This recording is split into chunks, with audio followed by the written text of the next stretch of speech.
Assalamualaikum warahmatullahi wabarakatuh. Alhamdulillahilladzi hadana lihada wa ma kunna linahtadiya laula an hadana Allah. Laqad ja'at rusul rabbina bil haqqi wa nudu an tilkumul jannatu uristumuha bima kuntum ta'malun. Asyhadu an la ilaha illallah wahdahu la syarika lah wa asyhadu anna Muhammadan abduhu wa rasuluh. Allahumma salli ala Muhammadin wa ala alihi wa ashabihi wa man tabi'ahum bi ihsanin ila yaumiddin. Amma ba'd. Fa ya ayuhan nas ittaqullaha haqqa tuqatih wa la tamutunna illa wa antum muslimun. Qala Allah ta'ala fil Qur'anil 'azim. A'udzu billahi minasy syaithanir rajim. Ya ayyuhalladzina amanu taqullaha haqqa tuqatih wa la tamutunna illa wa antum muslimun. Saudaraku kaum muslimin, muslimat, asatidah, para wali murid Putra Harapan beserta keluarga yang berbahagia, rahimani wa rahimakumullah. Puji syukur atas segala nikmat dari Allah Azza wa Jalla yang telah dilimpahkan kepada kita semua, sehingga betapa hinanya kita jika tiada ucapan syukur atas segala pemberiannya ini. Dan di antara nikmat-nikmat yang diberikan Allah Azza wa Jalla kepada kita adalah kenikmatan iman dan Islam. Nikmat iman dan Islam begitu berharga dan mulia di sisi Allah Ta'ala. Nilainya tak dapat ditukar dengan dunia dan seisinya. Jika nikmat tersebut hilang dari diri kita, maka hilanglah kemuliaan kita di sisi Rabb-Nya, baik di dunia maupun di akhirat. Kita hidup di zaman yang penuh fitnah, zaman di mana identitas keislaman diguncang, akidah diragukan, dan nilai-nilai agama sering dianggap kuno. Dalam pusaran arus modernitas, relativisme, dan tekanan sosial, berpegang teguh pada agama dan akidah Islam bukanlah hal yang ringan, tetapi justru disitulah terletak kemuliaan dan keselamatan. Salawat dan salam semoga senantiasa tercurahkan kepada junjungan dan tauladan kita Rasulullah Muhammad sallallahu alaihi wasallam serta keluarga, para sahabat beliau, para tabi'in dan para tabi'ut tabi'in, dan setiap pengikut beliau hingga akhir zaman. Dan semoga kita semua yang mendengarkan tausiah ini dikumpulkan oleh Allah bersama Rasulullah sallallahu alaihi wasallam ketika di akhirat kelak. Amin ya rabbal alamin.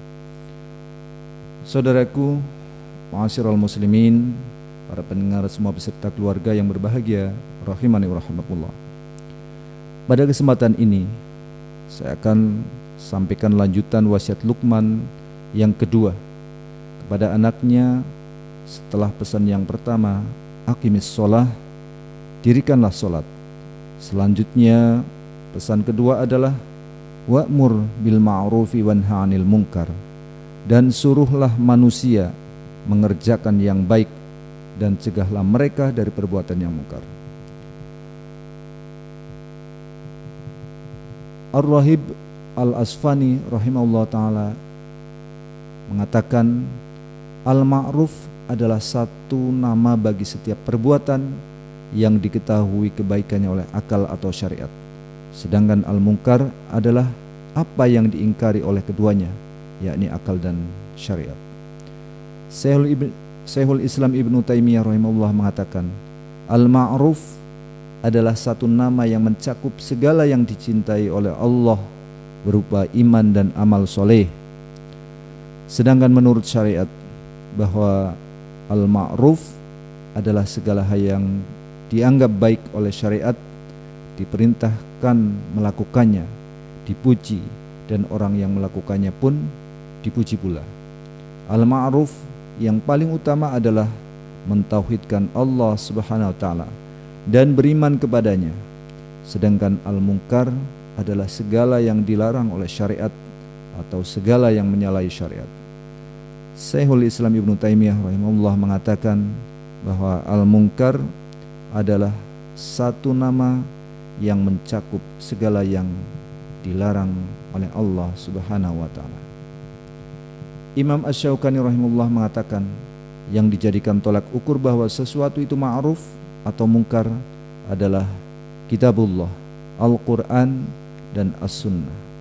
Saudaraku, ma'asyiral muslimin, para pendengar semua beserta keluarga yang berbahagia, rahimani rahmatullah.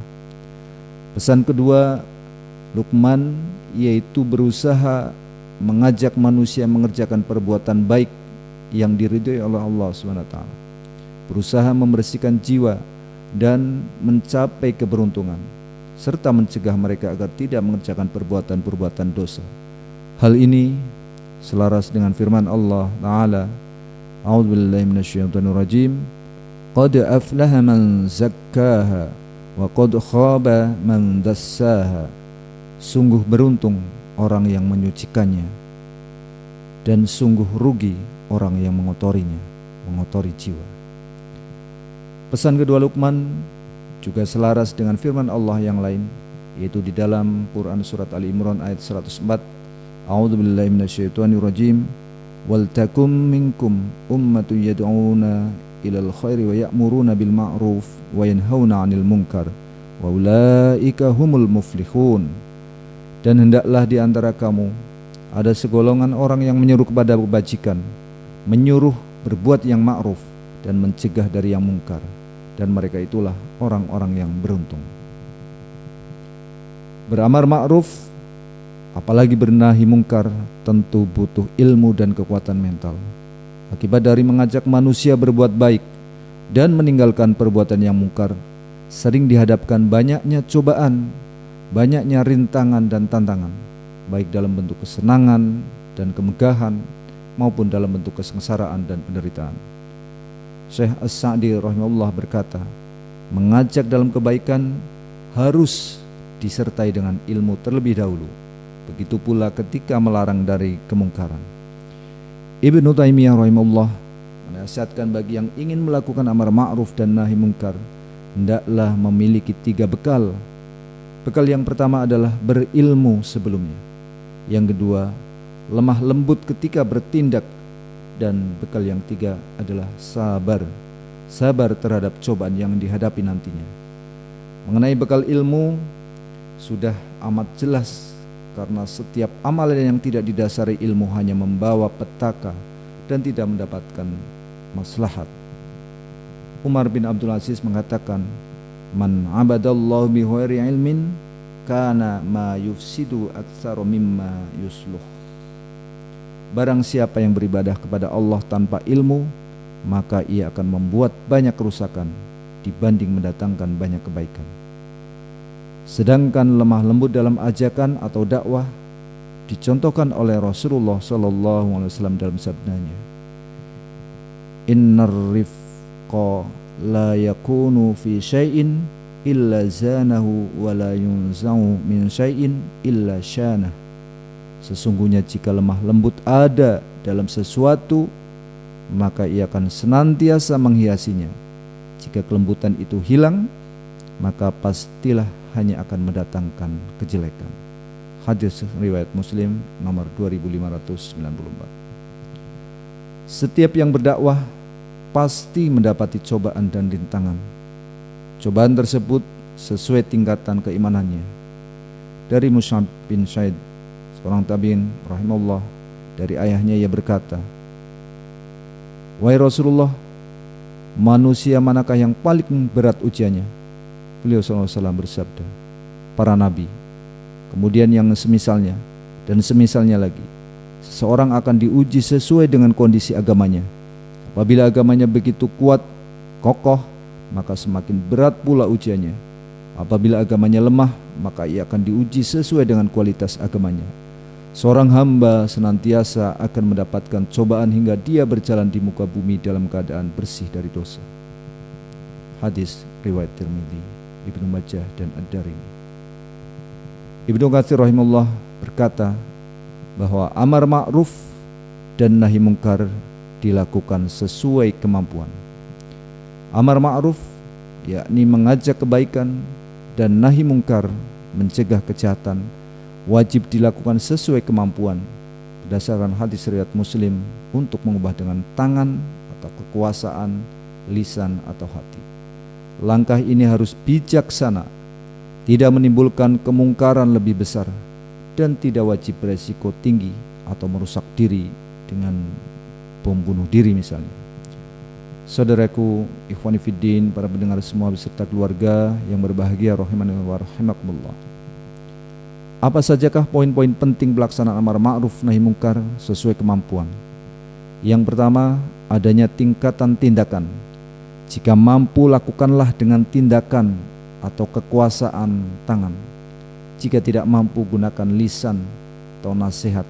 Dan jika tidak mampu, cukup dengan hati membenci kemungkaran tersebut. Hal ini sesuai dengan sabda Nabi SAW dari Abu Sa'id Al-Khudri radhiyallahu an.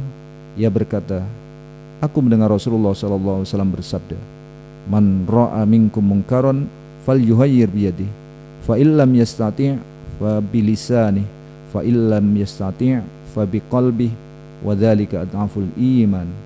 Barang siapa dari kalian melihat kemungkaran, ubahlah dengan tangannya. Jika tidak bisa, ubahlah dengan lisannya. Jika tidak bisa, ingkarilah dengan hatinya. Dan itu merupakan selemah-lemahnya iman.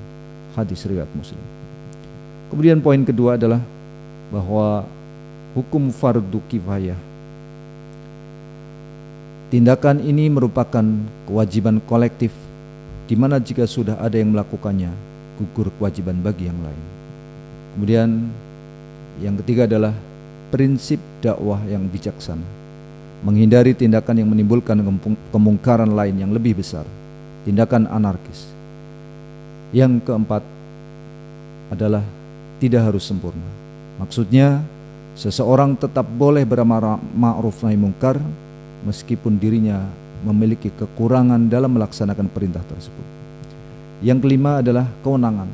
Nahi mungkar yang berisiko bentrok seperti sweeping misalnya, sebaiknya diserahkan kepada aparat yang berwenang. Dan poin yang keenam adalah cerdas dan santun, yakni dilakukan dengan metode yang baik agar pesan diterima, bukan dengan kekerasan yang menimbulkan kebencian.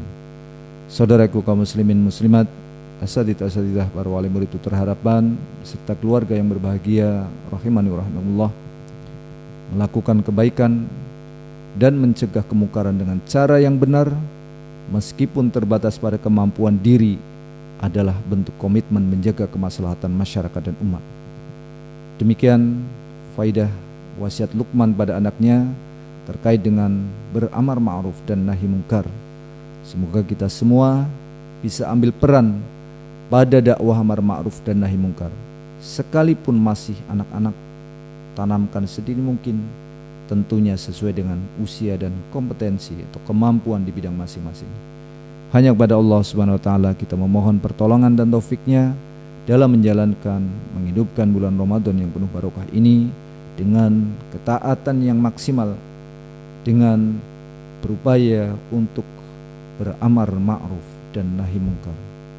Yang benar dari Allah Ta'ala, salah hilaf dari kebodohan anak pribadi. Mohon maaf jika ada perkataan yang salah dan kurang berkenan. Akhirul kalam, subhanakallahumma wa bihamdika, asyhadu an la ilaha illa anta, astaghfiruka wa atubu ilaik. Wallahul muwafiq ila aqwamit thariq. Wassalamualaikum warahmatullahi wabarakatuh.